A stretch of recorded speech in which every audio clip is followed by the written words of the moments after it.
What's up, everybody? Derek Anderson, the DA. So yeah, once again, we got to talk about the writers' strike. Yeah, it's still ongoing. It's like day 93 or 94, 95, something like that. It's been going on since May, 1st of May or 2nd of May. And yeah, the reason we're talking about it is because the studios recently called a meeting, said, hey, writers, come on back in here and let's have a quick conversation. Let's see where everybody's at, right? They wanted to do a heat check, okay? They were doing a heat check. Let's see if the heat of this California sun is starting to bake into y'all and y'all starting to figure some shit out. Let's figure out where these guys are at right now. And yeah, as you can see on this headline by Deadline, on it goes, the WGA and the AMPTP can't agree to resume negotiations, strike to go on indefinitely. So yeah, they still back to this stuff, and listen, the strike never favored the writers, okay? Not in the least. They never had leverage, never at any time. Like I said, this was a heat check. The studio is cool. Studio's not worried about this thing at all. Hey, like, oh yeah, you guys, hey, where y'all at? Oh, okay, y'all still there, huh? Okay, yeah, back to business, all right? And yeah, this article kind of goes into a little bit of the conversation. Again, just happened yesterday, all right? Just happened yesterday. Let's go ahead and check this out. Meeting for the first time in more than 3 months, the Writers Guild and AMPTP on Friday failed to reach an agreement to resume contract negotiations. Their inability to agree on terms for returning to the bargaining table comes after their much anticipated meeting to discuss a possible resumption of talks. As of now, there is no agreement on these items because the AMPTP said they need to consult with their member studios before moving forward, the union said in a statement late Friday. I'm just tripping off of this. Like, what do you think these members' studios are going to say? They've already said what they're going to say. I already know what David Zaslav is going to say. Yeah, we know what Dave's going to say. Dave's going to say, nah, we good. All right? You can see on this headline, this is on Variety. Warner Brothers Discovery says strikes saved it more than $100 million in Q2. David Zaslav said, oh, we hope the negotiating resumes soon. Yeah, he's going to say this part, all right, to the folks out there in the world, right, to the public. He's going to say, oh, I hope they resume negotiating really soon. But when the AMPTP cats call him up, say, hey, Dave, what do you think about it? This is what they said. Oh, no, hey, bro, we made $100 million because of the strike. We saved money. Yeah, we good. Yeah, all right. And he's really going to say that now because of Barbie. Yeah, Barbie's sitting on $850 million. Probably at the end of this weekend, $1 billion in the bank. We are doing just fine, okay? We are doing just fine. Oppenheimer, too. Oppenheimer is making over $439 million so far in the worldwide box office, right? And they're probably going to be over $500 million this weekend, just like Barbie's going to be over $1 billion. This is a Universal film. Universal, like, yeah, we good. We good. Go talk to Disney, all right? Yeah, don't worry about us. We seem to be doing all right. Go talk to Disney. Let's see what Bob got to say about it. Yeah, Bob Iger said y'all ain't being realistic. Okay, he's already spoken on this. There's no need to even talk to these studios. You guys are not being unrealistic. It's very disturbing to me, Yeah, the studio execs have already said they're willing to let writers be on strike until they're homeless. Homeless. Look, they've been leaking this stuff out there. They've been trying to say, hey, listen, here's where we are at. We are here. We're waiting for y'all to be out here fighting with your cats over the meow mix. Who's eating? That's what they're waiting on. They are not coming to the table. They've let you know where they stand. This was a heat check. We dropped all of this information out there on social media. We put it out there with all of these various, Variety and Hollywood Reporter. We're just letting these statements leak out there. Where y'all at now? We've said where we are. This is the gauntlet. We have drawn the line this far, no further. Where are you at now? Okay? Yeah, there's no agreement on the table now. We had an opportunity to really speak to them and say, okay, let's figure something out. Let's figure something out.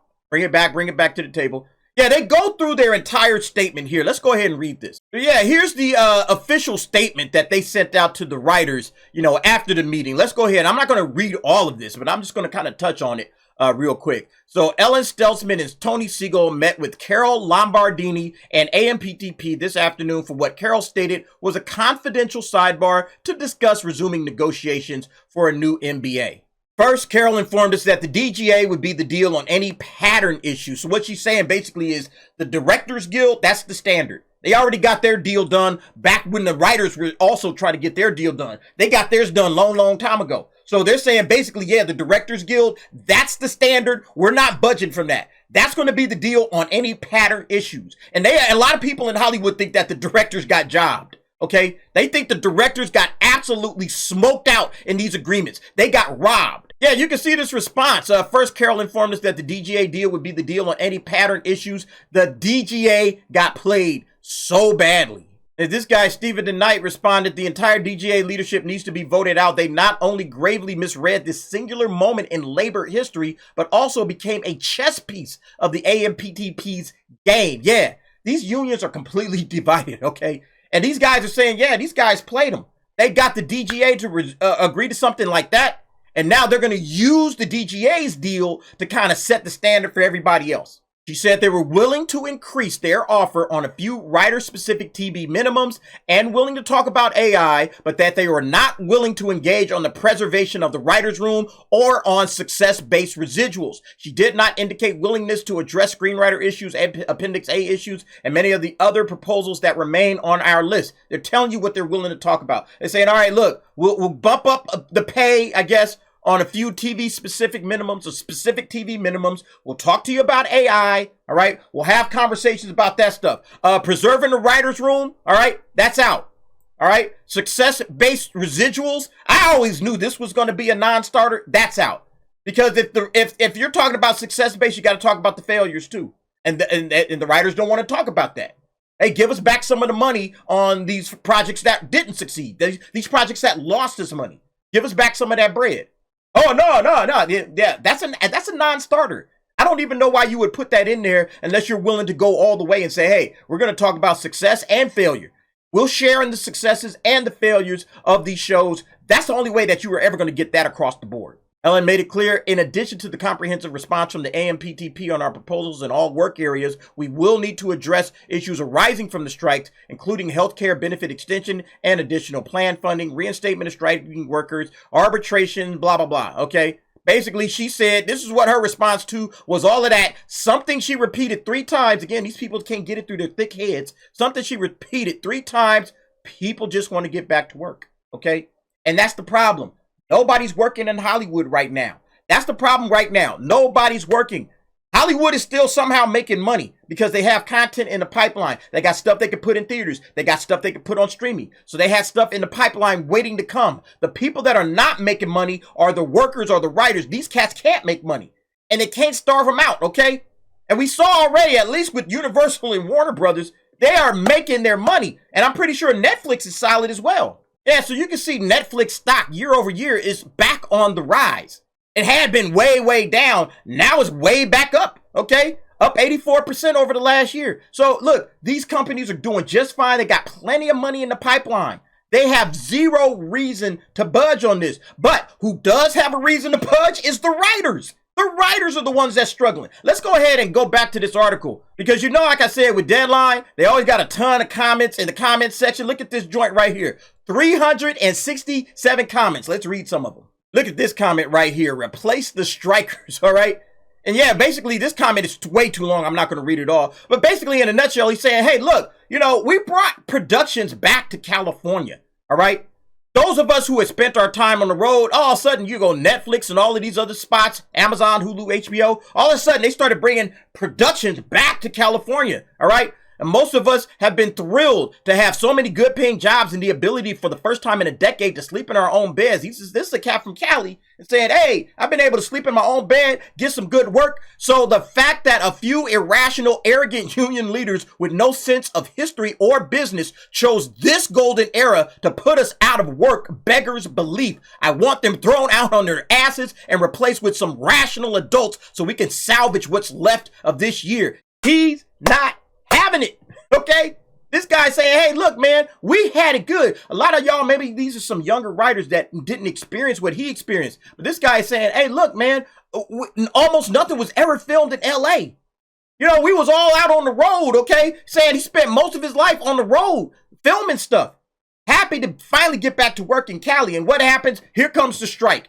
In the era where they're just producing content upon content. Again, it's always a few people that mess it up for everybody. But yeah, here we are.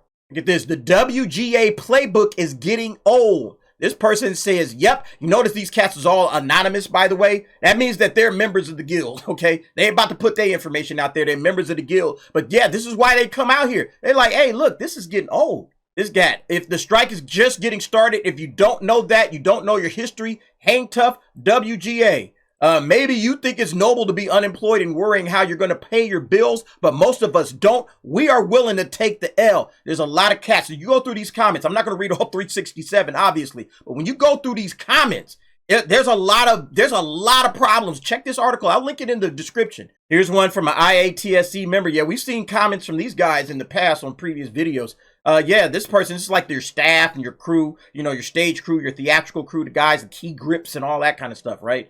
The whole situation is terrible. I'm IATSE, and I've only worked on set one day this whole year. But make no mistake about it, if we don't put ironclad provisions for protections against AI replacement, 98% of jobs will be gone 3 to 4 years from now. Well, I mean, that's not necessarily true. Like, AI is going to replace some jobs, okay, but it's going to create new jobs. That's generally what happens with technology. It just opens up the door to create new jobs for other industries, you know. So don't get afraid that, oh yeah, we're all going to be replaced by robots. They'll just be, hey, we need robot repairmen now, okay? We need cats that understand AI. You're going to have to learn how to be a technician. You know, you're going to have to learn some systems. You know, that's just the way it is. Yeah, I suggest everyone get temporary jobs right now. Yeah, I suggest everybody down there on them picket lines, talk to your folks at the WGA and said, hey, we need to get back, okay? We need to get back to work. Look at this. P.S. SAG, WGA, once the strike is over, start saving up because IATSE will be striking next year and we will be asking for the same solidarity from you. This is a war of attrition. I hope to see you all standing shoulder to shoulder. I got a fat chance. Yeah, them dudes is going to abandon y'all high and dry. Hey, nah, we working, okay? We working, and they're going to definitely find some scabs to take y'all place. Yeah, many of us IATSE folks have had to wipe out our pension. Side jobs are not going to cut it. We work full-time. Film is our day job, not our passion. Wow. Yeah, again, just another worker in a dark place.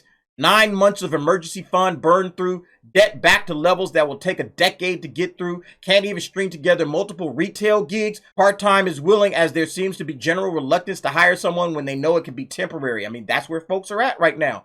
Basically resigned to losing the house I am in. Damn, this is where they wanted them in, okay? They wanted them losing everything. Moving in with the in-laws, 45 minutes away. Sure the kids will love that. Yeah. This is again, the studios are winning. They're winning because they have the content, okay? They got the money, obviously, but they have the content to outlast the writers and the actors, but they'll probably make some negotiations with the actors. This was a heat check for the writers, and it looks like the writers failed to understand, hey, you guys got to get back to work. Here's one from a WGA member. For all the members who are unhappy with the latest developments and blame the guild for the current status, I urge you to reach out to guild leadership and talk to them to get a better sense of why the situation is as it is. Yeah, you got to go talk to your leadership, okay? Talk to them, let them know what's going on, okay? And saying, hey, this sucks. I need to get back to writing, okay? I need to get back to working. This isn't solving my problems, all right? These cats is probably, yeah, you got to get off of the deadline comment section, all right? You can put this information in here, but you probably also need to be talking to your leadership too. You know this isn't true. Threats of discipline, creating a website to report other writers, publishing the names of writers that have gone FICOR. These aren't positive reinforcements. They are threats. They are overt attempts at intimidation designed to keep the rank and file in line. So don't ever presume that the WGA has an environment of open and frank discussion. It doesn't. It will never exist until there's a substantive change in leadership. There's a lot of this stuff in these comments. Check it out. A lot of calls for a change of leadership. They're saying, hey, man, these leaders, these guys, they haven't gotten the job done, okay? And no, they're not going to listen to you. Look at this mess, man. Threats of discipline, creating a website to report writers, publishing the names of writers that have gone FICOR. And FICOR, that's basically just them, another word for scab, okay? There's another word for scab. But yeah, they're just hanging these guys out to dry because people want to eat, you know? And you don't have enough money to outlast the studios? Yeah, too bad. All right, you got to starve to death. Anyway, folks, what do y'all think about this situation? I just find it amazing. You know, once again, the writers, they don't have leverage, you know, and all of these comments and everything, you know, IATSE is getting involved, basically saying, hey, look, you know, we're out of work too. You know, what are you guys doing to help us? You know, and you're just making it harder for everybody by you guys not striking. You're starting to see all of these cats turning on each other. Again, this is where they at with it, okay? This is where them studios is at with it, okay? Homeless, eating out of a jar of peanut butter, and that's it. That's your dinner. Like, you gotta come back to the table, and you gotta figure something else out. You might not get everything you want. You were in no leverage position at this point in time. You had zero leverage. So you have to make a deal that makes sense for right now. You know, we'll get them next time, okay? We'll get them in 3 more years after this next deal ends. We'll figure out something else. We'll get our strategy together, all right? But that's all you can do at this point. Anyway, folks, you guys let me know what you think. Jump down in the comments. Give me your thoughts and opinions on that. And thanks for watching. See you next time.